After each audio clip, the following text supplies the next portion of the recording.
Transactions illégales, violence et consommation au vu et au su de tous, le deal de rue explose en Suisse romande. Comment endiguer ce trafic? Pourquoi la drogue est-elle si bon marché? Et surtout, aide-t-on vraiment une personne en manque en la payant pour qu'elle nous suce? Décryptage dans cette émission. Ouais, ça commence à être tendu, hein, le deal de rue. Le sujet est dans tous les médias. Bon, c'est pas nouveau, hein. Ça fait 10 ans qu'on voit les mêmes images à la télé, hein. T'as toujours un plan sur des toxicomanes qui zonent à la riponne. Puis après, un politicien en costard qui va expliquer que c'est compliqué. C'est la série la plus chiante du monde, les reportages sur la drogue en Suisse romande. Heureusement qu'il y a le petit logo de 1930 en bas, hein, sinon on pourrait croire que c'est une fiction RTS. Breaking Bathroom Public de la riponne.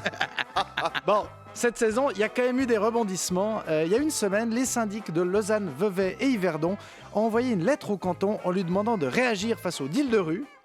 Alors le canton a toujours pas répondu. Je pense qu'au Conseil d'État, ils sont là. Ouais, c'est quand même un fléau, ces histoires d'addiction. Christelle, tu me repasses le blanc, s'il te plaît? Ouais, dans la lettre, les villes disent que le deal pénalise leur attractivité touristique. Ouais. Alors, Lausanne et Vevey, je veux bien. Yverdon, ça crée de l'attractivité touristique. Non mais, si vraiment il y avait déjà des touristes, bon, au moins ils peuvent s'évader un peu. Ça, c'est peut-être pas un hasard si le seul truc cool à Yverdon, ça s'appelle la maison d'ailleurs. Bon, à part ça, Yverdon, c'est chaud, hein, avec tous les dealers qui tournent devant la gare et au jardin japonais. Et l'ancien UDC Ruben Ramschurn qui tourne en mode justicier pour faire des TikTok où il filme les dealers et les consommateurs. Je sais pas si c'est pertinent d'afficher les toxicos quand on est Ruben Ramschurn, qui indique aux articles sur Ruben Ramschurn. Après, ça a le mérite de faire parler du problème et réagir les autorités. Mais on peut aussi lui reprocher de mettre de l'huile sur le feu. Hein, en avril d'ailleurs, il en avait eu marre et il avait annoncé qu'il arrêtait la politique et qu'il s'installait à l'île Maurice. Puis finalement, Ruben Ramschurn, il est revenu dans le Nord vaudois. Comme quoi, l'attractivité touristique, ça va pas si mal. Et surtout, ça montre qu'à Yverdon, il n'y a pas que les dealers dont on n'arrive pas à se débarrasser. Alors, pourtant, ils ont essayé plein de trucs à Yverdon. Par exemple, ils ont fermé l'accès à une place de jeu la nuit. Ce qui pose la question, où est-ce que les pédophiles emmèneront leurs dates? Et puis, ils ont aussi fait un communiqué disant que la police allait déstabiliser le deal de rue avec une présence policière accrue sur les sites sensibles. Alors, il me semble que l'effet de surprise, ça serait pas mal pour déstabiliser le deal de rue. Enfin, je suis pas expert, hein. Mais s'il y avait eu un communiqué de presse à propos du cheval en bois, la guerre de Troie serait peut-être pas finie pareil. Hein. Et la répression a ses limites quand même. Hein. Je rappelle quand même que dans les pays, même dans les pays où la consommation de drogue est passible de peine de mort, il y a des toxicos. Alors à Yverdon. Non, le problème est complexe. Parce qu'il faut surprendre les dealers, mais communiquer pour rassurer les riverains qui en ont marre. Hein, c'est notamment le cas des habitants du quartier de la Riponne et de Chaudron à Lausanne, qui dénoncent la présence des dealers vers les cours d'école. Et on les comprend. Quoique ça pimente un peu les parties de Qui a peur de l'homme noir. Alors, quelle est la solution à part rajouter des flics et voir des adultes jouer à police et dealer? Il y en a plusieurs. Par exemple, inciter la population à se réapproprier les espaces publics.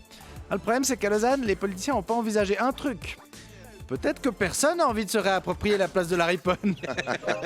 Surtout qu'il faut voir le processus. Hein. Ils changent rien à la place dégueulasse. Ils foutent juste 2 bancs en bois et 3 food trucks. Puis ils sont là. Quoi? Vous avez pas envie de vous poser pour manger des plats cuisinés à l'arrière d'un camion? Sinon, il y a une autre méthode. Les rondes nocturnes pour maintenir le dialogue avec les personnes toxicodépendantes. Ce qui est très important. Généralement, c'est fait par des assistants sociaux et des anciens tox.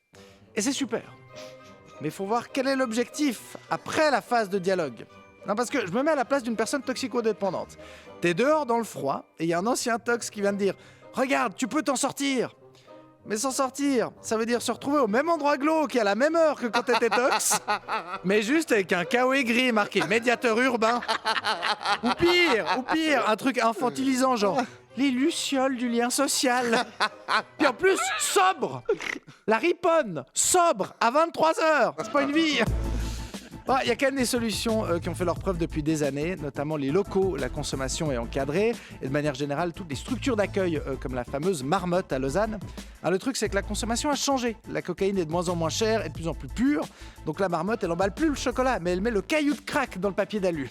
Et ces structures ne sont pas adaptées à ces nouvelles drogues qui isolent toujours plus les consommatrices et consommateurs, les rendent comme absents, voire violents. Et paradoxalement, c'est pas l'arrivée des tranquillisants pour chevaux comme le fentanyl qui va calmer tout le monde.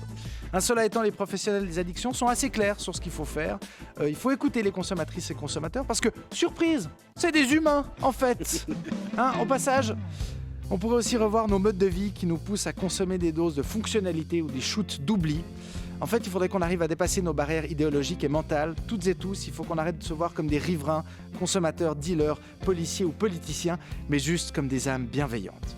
Et ce que je viens de vous dire est bien la preuve que le problème de la drogue est insoluble, parce que la solution ressemble un peu trop au LSD.